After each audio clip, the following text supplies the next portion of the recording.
Sa pagtatapos nga po mga idol ng pang-apat na araw ng free agency, marami para naman nga pong malalaking pangalan na available dito.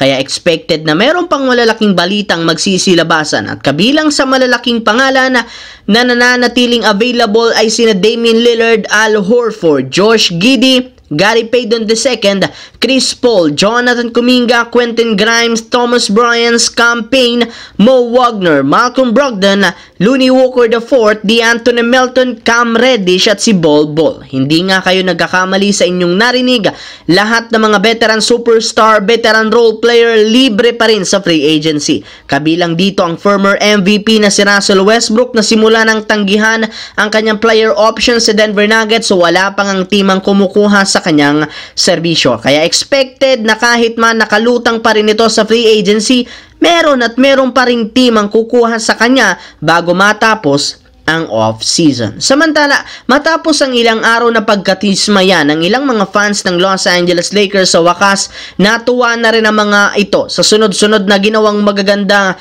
ni Rob Pelinka. Pagkatapos nga na makuha si DeAndre Ayton sa free agency, nagagamitin na bilang starting center, agad rin naman nilang pinabalik ang backup center na si Jackson Hayes matapos itong bigyan ng 1-year, $3 million contract na merong no trade clause.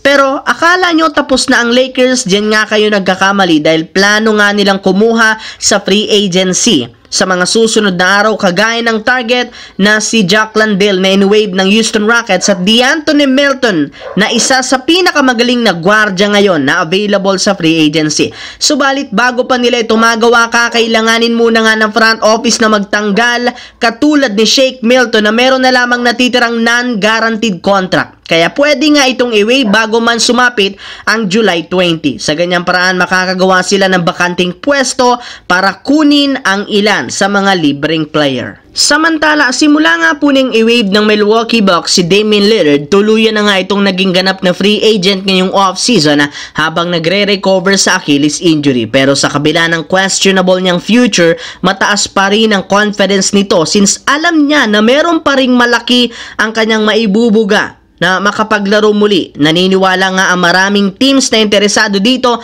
kagaya ng Miami Heat na desperadong makakuha ng bagong superstar para kina Tyler Hero at Bam Adebayo. Matagal na rin naman nila itong gustong makuha noon pa man, at ngayon na mas malaki ang tsansang makuha siya ng walang binibitawang player, siguradong hindi na ito palalampasin pa ng front office ang ganito kalaking pagkakataon. Base sa balita ni Shams ng ESPN, ang Miami Heat ngayon ang may pinakamataas na odds na makakuha kay Damian Lillard. Magagamit nga nila ito bilang starting point guard kasama si Tyler Hero sa backcourt position para matulungan rin si Bam Adebayo syempre sa gagawin nilang championship run.